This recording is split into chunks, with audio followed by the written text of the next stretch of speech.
haddaba alaabtan waa alaabtan ugu talagalnay dadka wajiga dulduleelka leh wajigaaga hadduu tushtush oo madmadow oo dulduleel leeyahay alaabtan waa alaabtaadii muuqaalkeena intaanu guda gelin halkan waxaa noogu hagaajinayaa saliidii madaxa loogu talagalay tintaada hadday jajab leedahay hadday aflaaq leedahay haddayna baxaynin oo dhegta joogto hadday qalalan tahay oo wax walba hadaa mariso nooca qalalan ay tahay oo ayadana waqooyeenin sidoo kale alaabtan waa alaabta daba ah waxaas dhan oo kaaftoomi laheyd saliideen waa ujeedaan alaabta tinta dhan iskugu dhan hadday rosemary bay leaves wixii dhan baa iskugu dhan oo lagama sheekeyn karo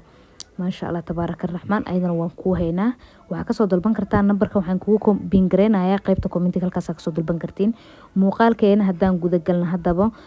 muuqaalkan waxa iska leh dadka wajiga tushtushta madowga leh dulduleelka leh sidoo kale dadka wajiga haaraha alaabtan ayadana way saacideysaa sida gabadha hadda muuqaalka idin kusoo tusoo kale ayaad maxaa la jiray wajigaaga oo message gareynay waad ku message gareynay si fiican halkaas waxaan kusoo shubtay fasliin qaada haafkeed fasliin guri walba oo Soomaaliyeed ugu yaala oo qof walba uu yaqaan Soomahan waxa la aqoonin ma ahan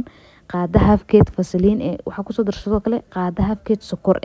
sokorta iyo fasliinka marka isku fiirino waxa badan fasliinka oo sokorta aad bay u yartaan isticmaaleyno sokorta ayadana waxay saacideysaa waxay ka saartaa wajiga dulduleelka iyo waxaas haaraha iyo waxaas madmadowga bixisaa oo la dagaalantaa sokorta wajiga nadiif ay ku siinee waxa kale oo isticmaaleyna ku darsanayna coconut oil ayadana saliid nooc qumbaha isticmaaleyna waa soo dhalaaliyay saliideedii oo ka ayadana qaada haafkeed camal ku soo darsaday qumbaha nooca isticmaalaya nooc madaxii waxaas ma saliid coconut oo fadhido qumbaha caadi oo saafiga isticmaalaya hadaa haysanin waxa ku bedelan kartaa zeytuunka nooca madaxa loo iyo waxaas loo isticmaalaha ku darsaneen zeytuunka ku bedelan kartaa waa isku soo qasaya si fiican isku soo dhexgelinaa ilaa ay si fiican iskaga milmaan kadib sida loo isticmaali doono iyo inta jeer ee wajigaaga ku heen doonto waa isla arkeena waxay idinka codsanaa dhamaantiin ina maxaa la jiray channelka noo subscribe gareysaan noo like gareysaan noo share gareysaan soo dhawaada aad iyo aad ba u mahadsantihiin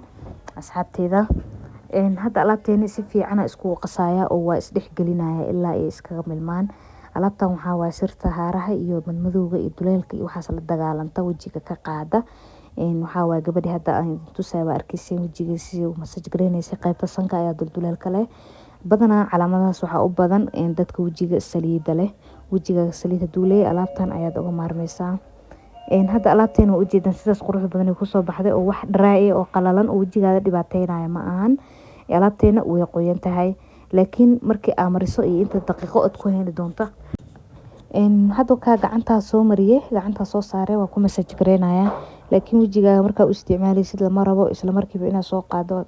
wajiga waxa loo baahan yahay markii aad saarto inaad ku heysid wajiga waxa waaye oo si fiican u dhax gasho xoogaha dry noqonay qalil xaqiis markii xigsato sidaas u massage gareynaysa oo wax ku xanuunay ma ahan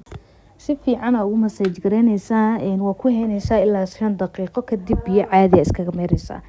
biyo caadi iskaga dhaqaysa sidoo kale waad ku celinaysaa muddo adi 3 bari to 4 bari hadaa isticmaashid waa arki doontaa natiijadeeda dhanka kale alaabteena hadaa iskugu soo noqono alaabteena alaabaha hagaajino oo alaabo fara badan hadda alaabtan waa alaabta tinta oo hore idin kugu soo sheegay oo nooc walba iskugu jirto la isku dheeli tiray oo hadee waxaan ku iri inaba caadi inuu laga sheekeyn karo hadaa tin qurux badan rabtid oo gabar nafteeda jecel tahay soo dhawow waa soo dalban kartaa dhanka kale waxa idin heynaa ayadana body scrub idin heynaa oo noocyo badan leh oo hal nooc ahayn noocyo badan ka kooban waxa way idin hagaajinaa oo ugu talagalnay umulaha hooyooyinka gabdhaha naftooda jecel marwooyinka hada aroos tahay hadii waa lagu dhaqaa lagu cadeena quruxa laga dhigaa ma garatay ina isbishido waxa la jiray waxa kale oo ayadana meesha ka marneen kobciyo oil kobciyo hadii la isla arag ayadana xidid hadaa leedahay hadii gacmaha ka dhuuban yihiin dadka gacmaha jactad kale oo shaqada badan oo gacmahooda qalalan yihiin si walba wax u marsadaan gacmahooda hadii ayaga dhanba jajac iyo waxaas ka muuqda tahay hadii saliida gacanta loogu talagalay wataas ayadana kobciyo oil oo ayadana inaba aan caadi ahayn oo shaqo badan qabanayso gacmahaaga ku bilayso hadii gacantaada jactad leedahay hadaa xidid leedahay qasqaska markay xilliga amarsatid kareenka iyo waxaas xidid ku soo saaro ayadana ka biinayso ayadana waan ku heynaa waa soo dhawaanaysaa nambarka qaybta commentiga ayaad ku soo bingareynayna soo dhawaada dhamaantiin muuqaalkaaga naga iloobina inaad noo share gareysaan noo like gareysaan aad iyo aad u mahadsantihiin